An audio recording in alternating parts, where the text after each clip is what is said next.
Hello, this is Mish, and welcome to this Twin Peaks Season 3, Episode 13 recap review. So this will contain spoilers going forward, so if you've not watched the episode, go and watch it, then come back when you're ready. Okay, so the opening scene. So we see Dougie and the Mitchum brothers still celebrating. So the Mitchum brothers are raining gifts on Bud and Dougie for the $3 million payout, remember from that last episode.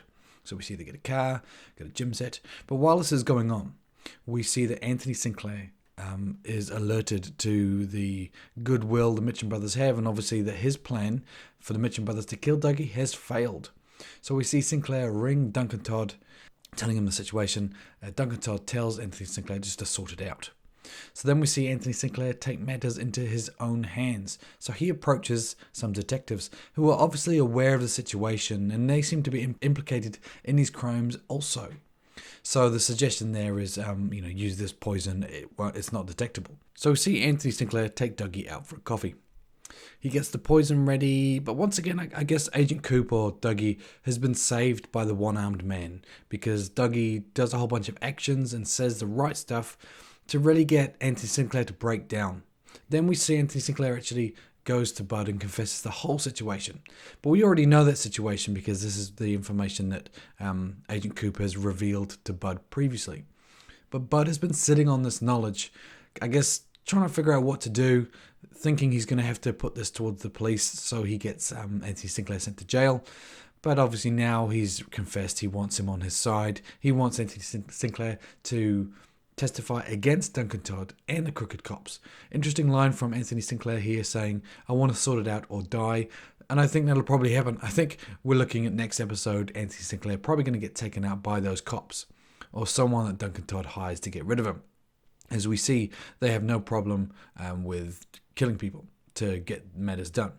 Okay, now on to the doppelganger. We see him arrive at a gang compound to get Ray, primarily. So we see the whole deal made here about the arm wrestle. So if you beat me, you become the boss. If I beat you, I'm the boss. I'm your boss, and I can tell you what to do. It was a very interesting, ominous scene. You know the doppelganger won't be outdone here, but it's a guessing game of how he was going to turn the situation around, and it was pretty funny, I guess, but also pretty shocking. The slamming the hand down, then taking that guy up. Then we see the confession by Ray as to what the full situation is. So his knowledge, his information that he passes on here. He was hired by Philip Jeffries. We already know that. He was hired to kill the doppelganger. So we already know that. He was also hired to put the ring on the doppelganger. So that ring would return him to the lodge if he'd been killed. So if he'd put the ring on previously when it shot him, I assume he probably would have been transported back to the lodge. He was given the ring by a guard, and Philip Jeffries also set up the whole prison situation because he wants something that's inside the doppelganger. So this is all very interesting. Now, to me, my first thought is Philip Jeffries is actually being played out by the Black Lodge or the one-armed man or the arm. It's all those characters coming together, pulling strings, trying to get the doppelganger back, and I guess directly pulling strings as well. I mean, we see that they've used a lot of suggestion here, a lot of subtleties, but this seems to be direct contact, so that's pretty interesting. I think this is the first time it's been like this, so direct. Do you think that's right? Do you think there's someone else at play here? But that was the suggestion I got. That's who was using the Philip Jeffries alias. Another interesting point around that scene is the arrival of Richard Horn to this gang compound. So there's a couple of questions here. I guess, is Richard associated with the same gang? Is Red associated with the same gang as well? Or is this just another gang that Richard knows? How far is this going? Is this all the same gang that's everywhere? A couple of points as well would be, already I think that the way Richard was looking at the doppelganger, he knows him. He's aware of him. And my first thought, it's a little crazy, but could the doppelganger be Richard's father? So if we were to say that the doppelganger was in Twin Peaks for a while after he got out, it does kind of fit the right time frame for him And also we know Audrey was around. You know, that's a possibility, I guess. But it just was strange how he was looking at him. It was a bit strange.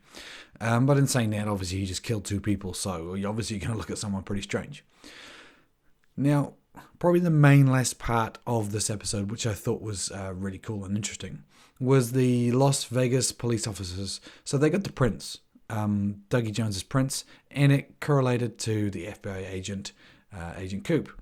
Now, it was very frustrating that they just throw this information away, because, you know, there has to be a link that's going to tie it all together. I thought that was going to be it, and unfortunately it's not. So they've thrown it away, and that seems to be the end of their addition to the story at the moment. So that's a bit annoying, and things like that are quite frustrating when they kind of continue to tease you that the story is going to join or something's going to occur, and it's just always kept out of your reach. That seems to have occurred here.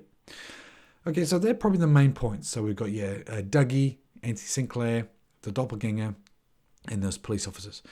Now, for the last 20 minutes of this episode, we have various people around Twin Peaks. Very similar to last week. Whilst it's good seeing these old characters, they don't seem to be doing much of interest.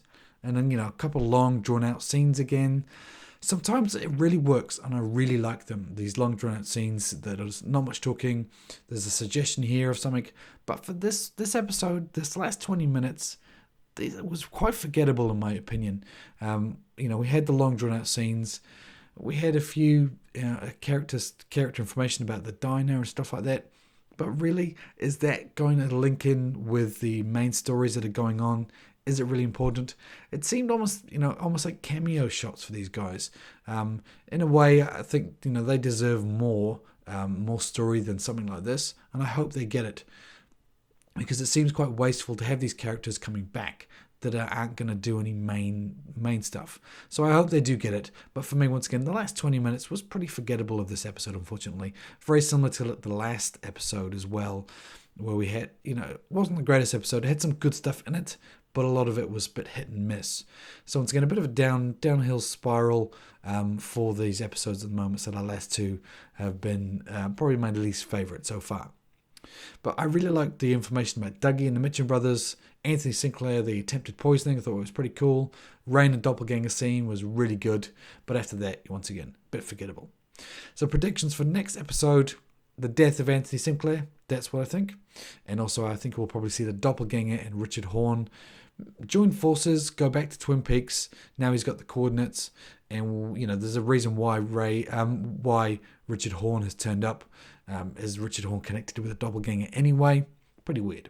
The only other thing I'll say, when we see Anthony Sinclair working on his computer, this screenshot here, it was pretty interesting because you can see some information about someone. So there's a name on there which is Nancy Steiner. So it's pretty cool. I had a quick Google about Nancy Steiner and Twin Peaks, and there's a costume designer called Nancy Steiner who's working with obviously the costumes for Twin Peaks. So pretty cool.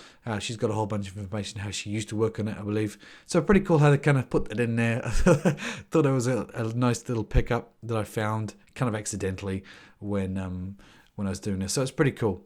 Little Easter egg that they've put in there. So anyway, I'll leave this here. So I hope you enjoyed it. Let me know your feedback below.